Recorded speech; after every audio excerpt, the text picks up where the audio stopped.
આજે 14 એપ્રિલ ભારતના બંધારણના ઘડવૈયા અને સમાજ સુધારક ડૉક્ટર ભીમરાવ આંબેડકરની જન્મજયંતિ છે. તેમણે ભારતના બંધારણનો મુસદ્દો તૈયાર કરવામાં મહત્વની ભૂમિકા ભજવી હતી અને આખું જીવન સમાજમાં સમાનતા અને ન્યાયની સ્થાપના માટે સમર્પિત કર્યું હતું.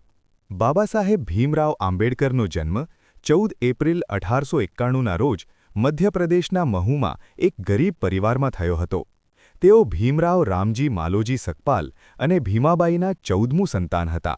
તેમનો પરિવાર મહારાષ્ટ્રના રત્નાગિરી જિલ્લાના અંબાવડે શહેરનો રહેવાસી હતો. બાબાસાહેબનું બાળપણનું નામ ભીમરાવ રામજી સકપાલ હતું. તેઓ હિન્દુ મહાર જાતિના હતા, જેમને સંબંધિત સમયે અસ્પૃશ્ય માનવામાં આવતા હતા. તેમની જાતિ સામાજિક અને આર્થિક રીતે ઊંડો ભેદભાવ ધરાવતા હતા.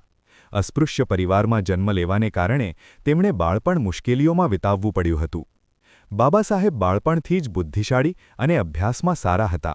જો કે તે સમયગાળા દરમિયાન અસ્પૃશ્યતા જેવી સમસ્યાઓના વ્યાપને કારણે તેમના પ્રારંભિક શિક્ષણમાં ઘણી મુશ્કેલી હતી, પરંતુ તેમણે જ્ઞાતિની સાંકળો તોડીને પોતાનો અભ્યાસ પૂરો કર્યો હતો. મુંબઈના એલ્ફિન્સ્ટન રોડ પર આવેલી સરકારી શાળામાં પ્રારંભિક શિક્ષણ મેળવ્યું હતું. બાદમાં 1913માં આંબેડકરે અમેરિકાની કોલંબિયા યુનિવર્સિટીમાંથી આગળનું શિક્ષણ લીધું હતું. વર્ષ 1916માં બાબાસાહેબને તેમના સંશોધન માટે સન્માનિત કરવામાં આવ્યા હતા. તે એક મહાન સિદ્ધિ હતી. લંડનમાં અભ્યાસ કરતી વખતે તેમની શિષ્યવૃત્તિ સમાપ્ત થયા બાદ તેઓ ઘરે પાછા ફર્યા અને મુંબઈની સિડનમ કોલેજમાં પ્રોફેસર તરીકે કામ કરવાનું શરૂ કર્યું હતું. 1923માં તેમણે એક થીસીસ પૂર્ણ કર્યો, જેના માટે તેમને લંડન યુનિવર્સિટી દ્વારા ડૉક્ટર ઓફ સાયન્સની ડિગ્રી એનાયત કરવામાં આવી. બાદમાં વર્ષ 1927માં આંબેડકરે કોલંબિયા યુનિવર્સિટીમાંથી પીએચડીનો અભ્યાસ પણ પૂર્ણ કર્યો હતો. બાબાસાહેબ આંબેડકર કુલ 64 વિષયોમાં માસ્ટર હતા. તેઓ હિન્દી, પાલી, સંસ્કૃત, અંગ્રેજી, ફ્રેન્ચ, જર્મન, મરાઠી, ફારસી અને ગુજરાતી એમ 9 ભાષાઓમાં સારી રીતે જાણકાર હતા. આ સિવાય તેમણે લગભગ 21 વર્ષ સુધી વિશ્વના તમામ ધર્મોનો તુલનાત્મક અભ્યાસ કર્યો હતો. ડૉક્ટર આંબેડકર એકમાત્ર ભારતીય છે જેમની પ્રતિમા લંડનના મ્યુઝિયમમાં કાર્લ માર્ક્સ સાથે સ્થાપિત કરવામાં આવી છે. આટલું જ નહીં, તેમને દેશ-વિદેશમાં અનેક પ્રતિષ્ઠિત સન્માનો પણ મળ્યા છે. ભીમરાવ આંબેડકર પાસે કુલ 32 ડિગ્રી હતી. ડૉક્ટર ભીમરાવ આંબેડકરના અંગત પુસ્તકાલય રાજગૃહમાં 50,000થી વધુ પુસ્તકો હતા. તે વિશ્વની સૌથી મોટી ખાનગી પુસ્તકાલય હતી. ભારતીય સંદર્ભમાં આંબેડકર કદાચ પ્રથમ વિદ્વાન હતા જેમણે જ્ઞાતિના બંધારણમાં મહિલાઓનું સ્થાન સમજવાનો પ્રયાસ કર્યો હતો. તેમનો સમગ્ર વિચારમંથન અભિગમનો સૌથી મહત્વનો ભાગ મહિલા સશક્તિકરણ હતો.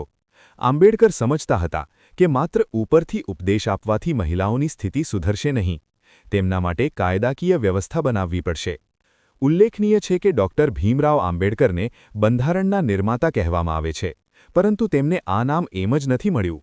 તેની પાછળ પણ એક કહાની છે.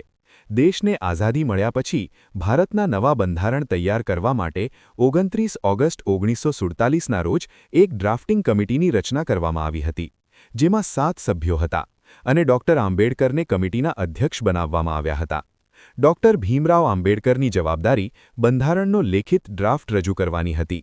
બંધારણને બનાવવામાં 2 વર્ષ, 11 મહિના અને 17 દિવસનો સમય લાગ્યો હતો. ભારતીય બંધારણ પર હસ્તાક્ષર કરનાર બંધારણ સભાના 284 સભ્યોમાં 15 મહિલાઓ પણ સામેલ હતી. 15 ઓગસ્ટ 1947ના રોજ ભારતની આઝાદી પછી જ્યારે કોંગ્રેસની આગેવાનીવાળી નવી સરકારની રચના કરવામાં આવી, ત્યારે ડૉક્ટર આંબેડકરને દેશના પ્રથમ કાયદા મંત્રી તરીકે નિયુક્ત કરવામાં આવ્યા હતા. આંબેડકરે 1952માં સ્વતંત્ર ઉમેદવાર તરીકે લોકસભાની ચૂંટણી લડી હતી, પરંતુ તેઓ હારી ગયા હતા. માર્ચ 1952માં તેઓ રાજ્યસભા માટે નામાંકિત થયા. ડૉક્ટર આંબેડકર ડાયાબિટીસની બીમારીથી પીડાતા હતા. લાંબા સમય સુધી આ રોગ સામે લડ્યા બાદ 6 ડિસેમ્બર 1956ના રોજ તેમનું નિધન થયું હતું.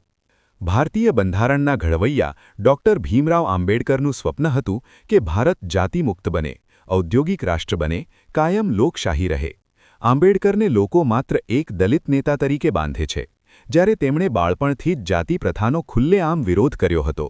બાબાસાહેબે જાતિવાદથી મુક્ત, આર્થિક રીતે મજબૂત ભારતનું સપનું જોયું હતું, પરંતુ દેશની ગંદી રાજનીતિએ તેમને સર્વ સમાજના નેતાને બદલે દલિત સમાજના નેતા તરીકે સ્થાપિત કર્યા છે. ડૉક્ટર આંબેડકરનું બીજું સપનું પણ હતું કે દલિતો શ્રીમંત બને. તેઓ હંમેશા માત્ર નોકરી શોધનારા જ નહીં પણ નોકરી આપનારા પણ હોવા જોઈએ. બાબા સાહેબ ડૉક્ટર આંબેડકરને 1990માં ભારત રત્ન એવોર્ડ એનાયત કરવામાં આવ્યો હતો. સરકારોની અવગણનાને કારણે બાબા સાહેબને ભારત રત્ન એવોર્ડ બહુ મોડો મળ્યો હતો, જેના તેઓ પ્રથમ સ્થાને હકદાર હતા.